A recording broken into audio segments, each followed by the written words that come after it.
हाल ही में nature journal में published एक स्टडी में बताया गया कि ग्लोबल प्लास्टिक पॉल्यूशन में इंडिया का हिस्सा टोटल प्लास्टिक पॉल्यूशन के 5वें हिस्से के बराबर है। इस स्टडी में लीड्स यूनिवर्सिटी के रिसर्चर्स भी शामिल थे। ये हमारे लिए एग्जाम में इन्वायरमेंट टॉपिक से रिलेटेड प्रीलिम्स और मेंस दोनों सेक्शन में इम्पोर्टेंट है। इस वीडियो में हम ये जानने की कोशिश करेंगे कि प्लास्टिक पॉल्यूशन क्या है, इंडिया और वर्ल्ड की प्लास्टिक पॉल्यूशन को लेकर क्या स्थिति है, मैनेज्ड वर्सेस अनमैनेज्ड प्लास्टिक पॉल्यूशन का क्या कॉन्सेप्ट है, इससे रिलेटेड ग्लोबल नॉर्थ और ग्लोबल साउथ कॉन्सेप्ट क्या है, इंडिया में प्लास्टिक वेस्ट से रिलेटेड इंपॉर्टेंट कंसर्न और इश्यूज क्या हैं, प्लास्टिक वेस्ट को कम करने के लिए इंडियन गवर्नमेंट ने कौन कौन से कदम उठाए हैं, क्या इससे रिलेटेड कोई इंटरनेशनल एग्रीमेंट या कोई ग्लोबल इनिशिएटिव है, इस इश्यूज को एड्रेस करने के लिए हमारी आगे की राह क्या होनी चाहिए। तो स्टार्ट करते हैं हम प्लास्टिक पॉल्यूशन के डेफिनेशन से। दरअसल प्लास्टिक पॉल्यूशन एक तरह से इन्वायरमेंट में प्लास्टिक वेस्ट का संचय या एक्यूमुलेशन है, जिससे ecosystem, wild life, human health और ओवरऑल इकोलॉजिकल बैलेंस पर एक निगेटिव इम्पैक्ट पड़ता है। अगर हम टाइप ऑफ प्लास्टिक की बात करें तो इसके क्लासिफिकेशन में माइक्रो प्लास्टिक उन्हें कहते हैं जो 5 मिलीमीटर से बड़ी होती है और इससे छोटी को माइक्रो प्लास्टिक कहते हैं। अब हम आगे इस रिपोर्ट में इंडिया को लेकर प्लास्टिक वेस्ट से रिलेटेड जो करंट सिनेरियो के डेटाज दिए गए हैं उनको देखें तो स्टडी के अकॉर्डिंग इंडिया में हर साल लगभग 5.8 मिलियन टन प्लास्टिक जलाया जाता है और 3.5 मिलियन टन प्लास्टिक को मलबे के रूप में डायरेक्ट इन्वायरमेंट में अलग अलग जगहों पर जैसे लैंड में, एयर में या वाटर बॉडीज में छोड़ दिया जाता है। ग्लोबल प्लास्टिक पॉल्यूशन में टोटल अपने 9.3 मिलियन टन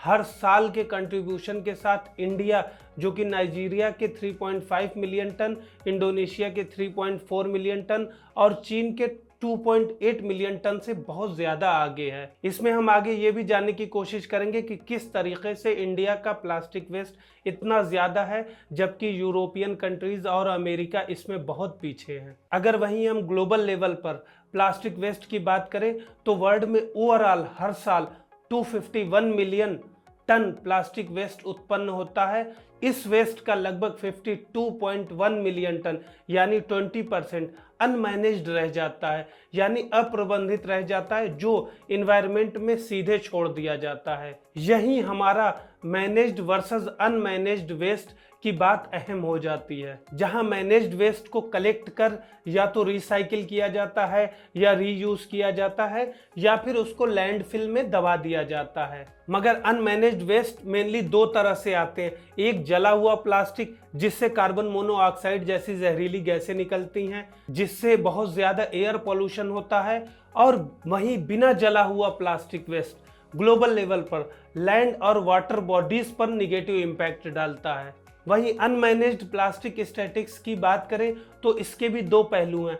अनमैनेज्ड वेस्ट का 43% यानी 22.2 मिलियन टन हिस्सा बिना जला हुआ वेस्ट है। बचा हुआ 29.9 मिलियन टन को ओपन एरियाज या वेस्ट डंपिंग साइट पर जला दिया जाता है, जिससे बहुत ज्यादा एयर पोल्यूशन होता है। अब इसी कड़ी में आगे अगर हम global north versus global south division को देखें तो मेनली प्लास्टिक पॉल्यूशन का 69% हिस्सा साउथ एशिया, सब सहारा अफ्रीका और साउथ ईस्ट एशिया के 20 देशों से आता है। क्योंकि ग्लोबल नॉर्थ में हाई इनकम वाले कंट्रीज ज़्यादा प्लास्टिक वेस्ट प्रोड्यूस करते हैं, लेकिन उनका वेस्ट मैनेजमेंट बेहतर है, अवेलेबल रूल्स का इम्प्लीमेंटेशन स्ट्रिक्ट है, इंफ्रास्ट्रक्चर इनोवेटिव है, लोगों की अप्रोच या आदत या टेंडेंसी पॉजिटिव है, जिसकी वजह से एक्चुअल पॉल्यूशन कम होता है। वहीं ग्लोबल साउथ के देशों में प्लास्टिक पॉल्यूशन को लेकर बात करें, बेकार वेस्ट मैनेजमेंट, अवेलेबल रूल्स का इम्प्लीमेंटेशन ठीक ढंग से ना होना, इंफ्रास्ट्रक्चरल पिछड़ापन, लोगों की अप्रोच या आदत या टेंडेंसी कि कहीं पर भी फेंक देना, साथ ही खुले में जलाना पॉल्यूशन का सबसे बड़ा कंसर्न है। साथ ही ग्लोबल साउथ के पास मजबूत वेस्ट मैनेजमेंट सिस्टम को इम्प्लीमेंट करने के लिए अवेलेबल रिसोर्सेज की भी कमी है।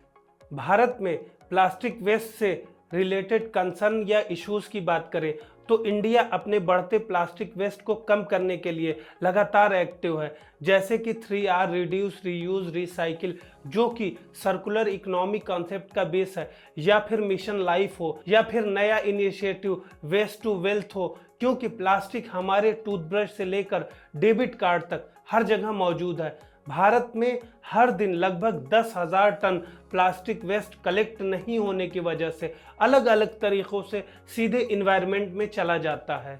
इंडिया में प्लास्टिक का सबसे ज़्यादा यूज़ पैकेजिंग इंडस्ट्री में होता है, जिसमें सिंगल यूज़ प्लास्टिक से नॉर्मल पैकेजिंग भी शामिल है। प्लास्टिक वेस्ट को बढ़ाने में ऑनलाइन रिटेल और फूड डिलीवरी ऐप की पॉपुलैरिटी भी इम्पॉर्टेंट है। हालांकि यह अभी मेट्रो सिटीज़ या बड़े शहरों में ज़्यादा पॉपुलर है, लेकिन भारत की सबसे बड़ी ऑनलाइन डिलीवरी स्टार्टअप स्विगी या जोमेटो की बात करें तो ये हर महीने लगभग 28 मिलियन ऑर्डर डिलीवर कर रही हैं। साथ ही फिक्की की एक रिपोर्ट में बताया गया है कि इंडिया को 2030 तक प्लास्टिक पैकेजिंग से 133 बिलियन अमेरिकी डॉलर से अधिक का नुकसान हो सकता है, जो कि रिकवर या रिसाइकिल नहीं की गई प्लास्टिक की कॉस्ट होगी। प्लास्टिक बैग्स और स्ट्रा का मरीन लाइफ यानी समुद्री जीव जंतुओं पर भी निगेटिव इम्पैक्ट पड़ रहा है, जबकि छोटे टुकड़े जिन्हें माइक्रोप्लास्टिक कहते हैं लीवर, फर्टिलिटी और गैस्ट्रोइंटेस्टाइनल रिलेटेड प्रॉब्लम या डिसीज का कारण बन सकते हैं, और ये सीधे हमारी ब्लू इकोनॉमी को भी इफेक्ट कर सकते हैं। आपको बता दें कि ब्लू इकोनॉमी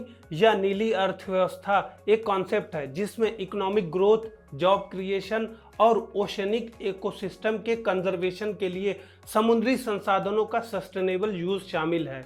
इस टर्म का यूज ओशन, सीज और मरीन लाइफ से रिलेटेड इकोनॉमिक एक्टिविटीज की एक चेन को डिस्क्राइब करने के लिए किया जाता है, जिसमें mainly offshore wind energy, offshore aquaculture, wave and tidal energy, seabed mining, blue biotechnology, shipping और टूरिज्म जैसे सेक्टर्स शामिल हैं।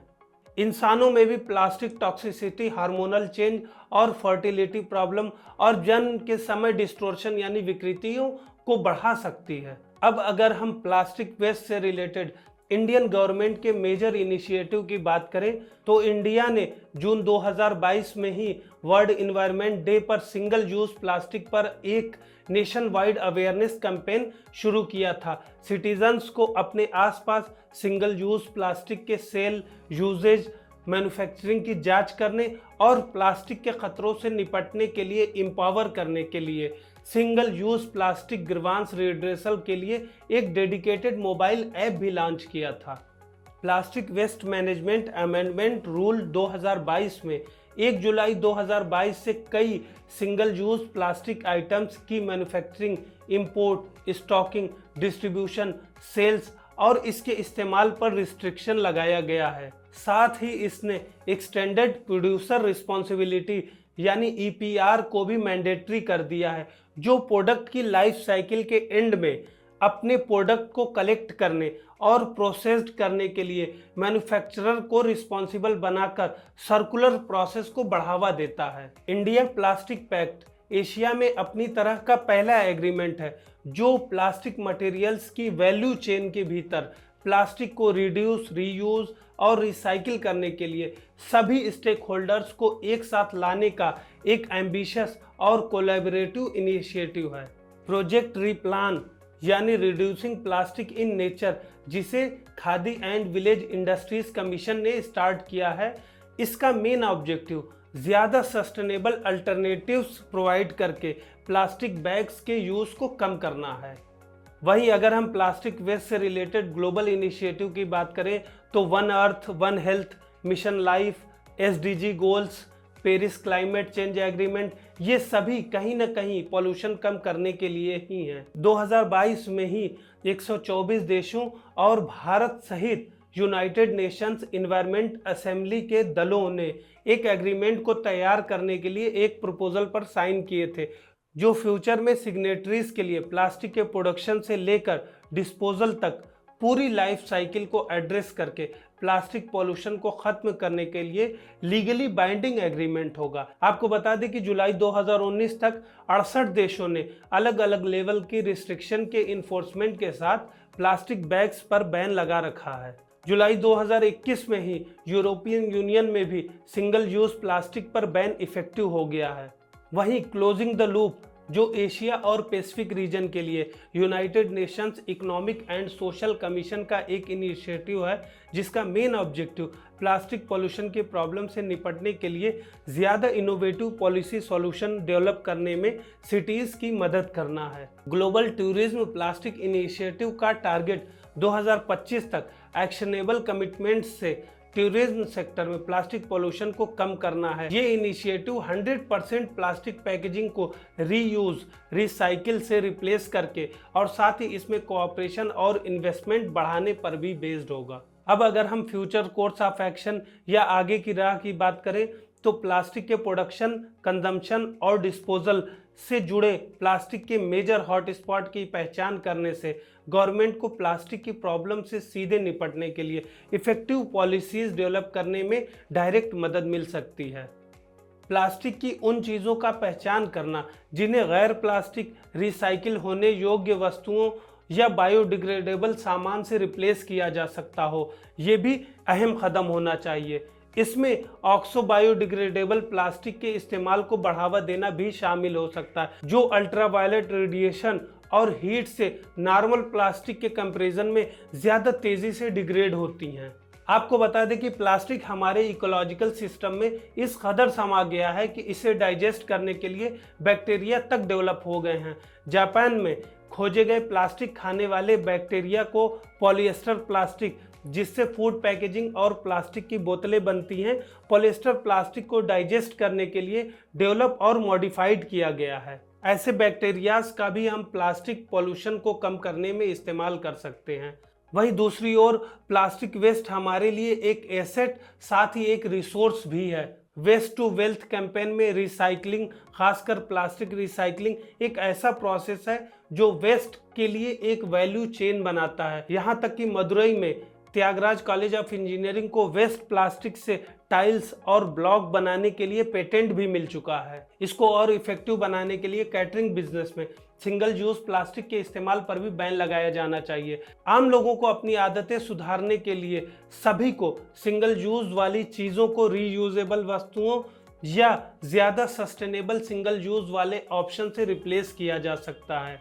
ये न केवल हमारी सर्कुलर इकोनॉमी को बढ़ावा देगा, बल्कि हमें सस्टेनेबल डेवलपमेंट गोल को भी अचीव करने में मदद करेगा। यहाँ पर सबसे अहम है कि नेशनल और लोकल लेवल पर गवर्नमेंट मिनिस्ट्रीज को आपस में पॉलिसीज के डेवलपमेंट, इम्प्लीमेंटेशन और सुपरविजन में हेल्प करना चाहिए, जिसमें इंडस्ट्रियल फर्म्स, NGOs और वॉलंटियर ऑर्गेनाइजेशन की भी भागीदारी इम्पोर्टेंट है।